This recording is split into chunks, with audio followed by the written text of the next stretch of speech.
Hello guys, welcome to Cooperative Study Buddy. ഇതുവരെ ഈ ചാനലിൽ സബ്സ്ക്രൈബ് ചെയ്യാത്ത ആൾക്കാർ ഒന്ന് സബ്സ്ക്രൈബ് ചെയ്യുക, സപ്പോർട്ട് ചെയ്യണം. പിന്നെ നമ്മൾ കഴിഞ്ഞ ക്ലാസ്സിൽ പഠിച്ചു cooperative credit societies act 1904.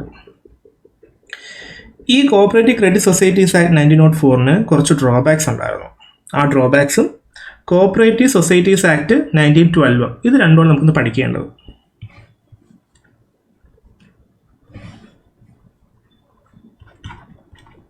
Defects of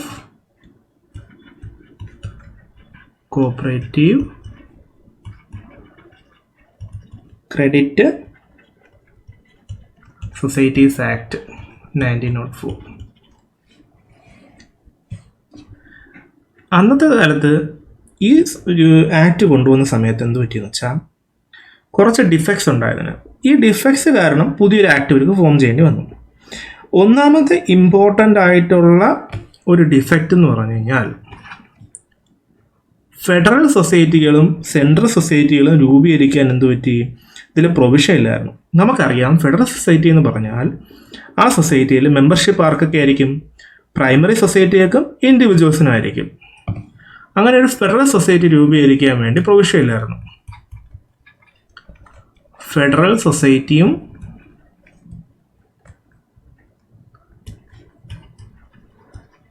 central സൊസൈറ്റിയും നോ പ്രൊവിഷൻ, ഇത് രണ്ട് രൂപീകരിക്കാൻ പ്രൊവിഷൻ ഇല്ലായിരുന്നു. പോരാഞ്ഞിട്ട് എന്ത് പറ്റി, അടുത്ത important point, non credit society രൂപീകരിക്കാനുള്ള പ്രൊവിഷൻ ഇല്ലായിരുന്നു. നോൺ ക്രെഡിറ്റ് സൊസൈറ്റി രൂപീകരിക്കാൻ പ്രൊവിഷൻ ഇല്ലായിരുന്നു. ബൈലോ അമെൻമെൻറ്റിനുള്ള പ്രൊവിഷൻ കൊണ്ടുവന്നിട്ടില്ലായിരുന്നു. ബൈലോ അമെൻമെൻറ്റ് അതിനുള്ള പ്രൊവിഷൻ ഇല്ലായിരുന്നു.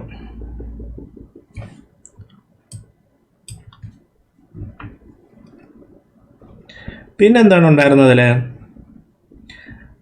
ഡിവിഡൻഡ് കൊടുക്കാനുള്ള പ്രൊവിഷൻ ഇല്ലായിരുന്നു.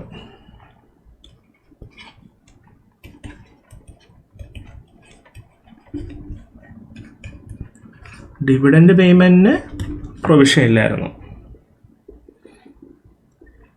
റൂറൽ സൊസൈറ്റിക്ക് അവരുടെ പ്രോഫിറ്റ് മൊത്തം റിസർവ് ഫണ്ടിലേക്ക് മാറ്റേണ്ട ആവശ്യമുണ്ടായിരുന്നു. ആ സമയത്ത് അതിനുള്ള വേറെ പ്രോഫിറ്റ് ഡിസ്ട്രിബ്യൂട്ട് ചെയ്യാനുള്ള പ്രൊവിഷനൊന്നുമില്ലായിരുന്നു. Profit distribution of rural society provision ഇല്ലായിരുന്നു. പിന്നെ സൊസൈറ്റികളുടെ ഏരിയ ഓഫ് ഓപ്പറേഷൻ വളരെ ലിമിറ്റഡ് ആയിട്ടായിരുന്നു അതിലുണ്ടായിരുന്നത്. ഇത്രയും കാരണങ്ങളാണ് ഇത് മെയിനായിട്ട് ഉണ്ടായിരുന്നത്. അപ്പോൾ അതായത് ഒന്നുകൂടെ പറയാം, ഫെഡറൽ സൊസൈറ്റി സെൻട്രൽ സൊസൈറ്റി രൂപീകരിക്കാൻ പ്രൊവിഷൻ ഇല്ലായിരുന്നു. നോൺ ക്രെഡിറ്റ് സൊസൈറ്റികൾ രൂപീകരിക്കാൻ പ്രൊവിഷൻ ഇല്ലായിരുന്നു.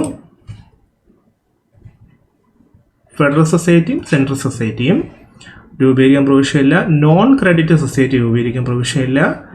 ബൈലോ അമെൻമെൻറ്റിനുള്ള പ്രൊവിഷൻ ഇല്ലായിരുന്നു. ഡിവിഡൻഡ് പേയ്മെൻറ്റിനുള്ള പ്രൊവിഷൻ ഇല്ലായിരുന്നു. പ്രോഫിറ്റ് ഡിസ്ട്രിബ്യൂഷൻ റൂറൽ സൊസൈറ്റിയൊക്കെ ഉള്ള അതിനും പ്രൊവിഷൻ ഇല്ലായിരുന്നു.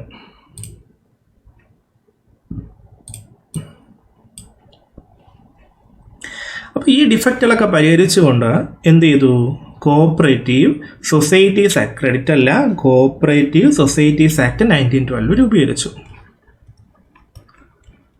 കോഓപ്പറേറ്റീവ് സൊസൈറ്റീസ് ആക്ട് ഓഫ് 1912 രൂപീകരിച്ചു. ഈ ആക്ടിന് ആക്ട് 2 ഓഫ് 1912 എന്ന് വിളിച്ചു. എന്ത് വിളിച്ചു? ആക്ട് 2 ഓഫ് 1912 എന്ന് വിളിച്ചു. കോഓപ്പറേറ്റീവ് സൊസൈറ്റീസ് ആക്ട് 1912 50 സെക്ഷൻ ഉണ്ടായിരുന്നു. നമ്മൾ നേരത്തെ പഠിച്ച എത്ര ഉണ്ടായിരുന്നു? 29. ഇതിൽ 50 സെക്ഷൻ ഉണ്ടായിരുന്നു. ഓക്കെ. ഇതിൽ ഫെഡറൽ സൊസൈറ്റിയും സെൻട്രൽ സൊസൈറ്റിയും യൂണിയനും ഒക്കെ ഫോം ചെയ്യാനുള്ള പ്രൊവിഷൻ കൊണ്ടുവന്നു. എന്തൊക്കെ കൊണ്ടുവന്നേ? Provision for formation of federal central societies, പിന്നെന്ത് ചെയ്ത്? യൂണിയൻ ഫോർമേഷനും കൊണ്ടുവന്നു.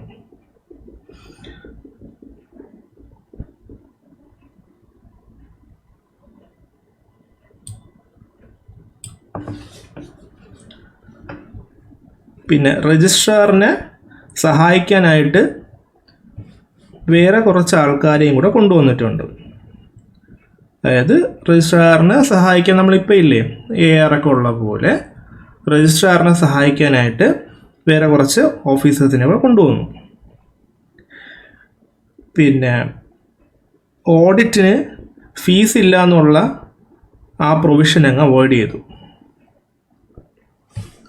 അതായത് ഫീ ഫോർ ഓഡിറ്റ് കൊണ്ടുവന്നു.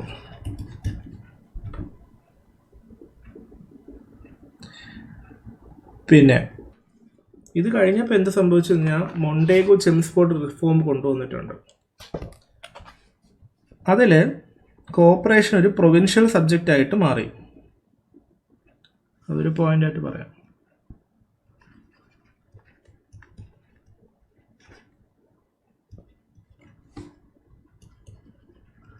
Montagu Chelmsford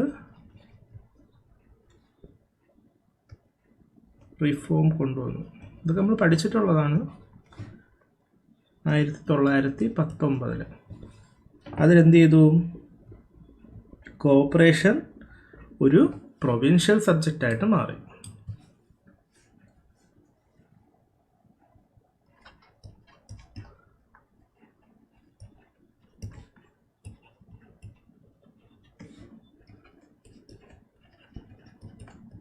provincial subject. അപ്പം അത് പ്രകാരമാണ് ബോംബെയിൽ കൊണ്ടുവന്നത് കേട്ടോ. അങ്ങനെ ബോംബെയാണ് ഫസ്റ്റ് അവിടെ രൂപീകരിച്ചത്. വീഡിയോ ഇഷ്ടപ്പെട്ടാൽ ലൈക്ക് ചെയ്യണം, ഷെയർ ചെയ്യണം, സബ്സ്ക്രൈബ് ചെയ്യണം, നിങ്ങളുടെ അഭിപ്രായങ്ങൾ കമൻറ്റ് ചെയ്യണം. താങ്ക്